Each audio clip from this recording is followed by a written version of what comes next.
অভিশপ্ত গ্রাম। যদি কখনো শোনো যে কেউ নিখোঁজ হয়ে গেছে, ভাবো সে কি সত্যিই হারিয়ে গেছে, নাকি এমন কোনো জায়গায় আটকে গেছে যেখানে রাতের অন্ধকারী রাজা।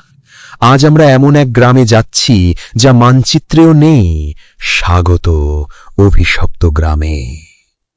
গ্রামের নাম কেউ জানত না। গ্রামের এক প্রান্তে একটি পুরনো ভাঙাচোরা বাড়ি ছিল, যেখানে রাত হলে কেবল অন্ধকার আর অচেনা আওয়াজ। গ্রামের মানুষ বলতো, যারা রাতের বেলা ওই গ্রামে গিয়েছে তারা আর স্বাভাবিক জীবন দেখেনি। শহরের কয়েকজন কিশোর কৌতূহল দেখাতে ঠিক করল তারা সেই অভিশপ্ত গ্রামে যাবে। রাত নেমেছে, চাঁদ আকাশে ঢেকে গেছে মেঘের আড়ালে। কেবল কাদা পথ আর কাঁপতে থাকা গাছের শিহরণ তাদের পথ দেখাচ্ছিল। গ্রামে ঢুকতেই তারা বুঝল এ জায়গা অদ্ভুত। ঘরগুলো ভেঙে চুরমার, জানালা ভাঙা, আর চারপাশে কোনো প্রাণ নেই। হঠাৎ এক ঝকঝকে আওয়াজ, যেন কেউ দীর্ঘশ্বাস ফেলছে। তবে তাদের মধ্যে একজন বলল, শোনো, কেউ আছে? কেউ উত্তর দিল না। বাতাস যেন চুপ করে দাঁড়িয়েছে। তারা উপরের তলার দিকে গেল।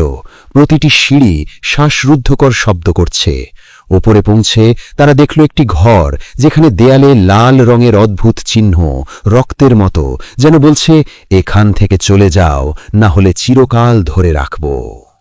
হঠাৎ বাতাসে ভেসে এলো এক ভারী কণ্ঠ, আমরা সব সময় তোমার সঙ্গে আছি। একজন কিশোর পিছনে ফিরে তাকালো, দেখল ছায়া যেন জীবন্ত হয়ে উঠেছে। সে চিৎকার করে দৌড়াতে চাইল, কিন্তু সব দরজা নিজে নিজেই বন্ধ হয়ে গেল। রাত্রি গভীর হচ্ছে, হাওয়া ঠান্ডা, এবং অদ্ভুত শব্দ, ধাপ, ফিসফিস, হাহাকার, সবই চারপাশে ভেসে বেড়াচ্ছে।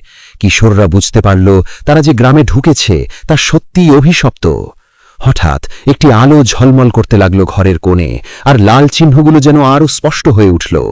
কণ্ঠ আবার শোনা গেল, তুমি আমাদের দখলে, ছাড়া পাবে না। তারা চিৎকার করল, দৌড়ে বের হতে চাইল, কিন্তু রাস্তা যেন অন্ধকারে ঢেকে গেছে।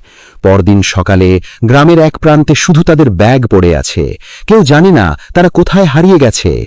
রাত হলে কেউ যদি অভিশপ্ত গ্রামের দিকে তাকায়, লাল চিহ্নগুলো ঝলমল করতে থাকে, আর শোনা যায় অচেনা কণ্ঠের হাহাকার। অভিশপ্ত গ্রাম সাহসের চেয়েও বড় ভয় তৈরি করে। একবার ঢুকে গেলে আর ফিরে আসা যায় না।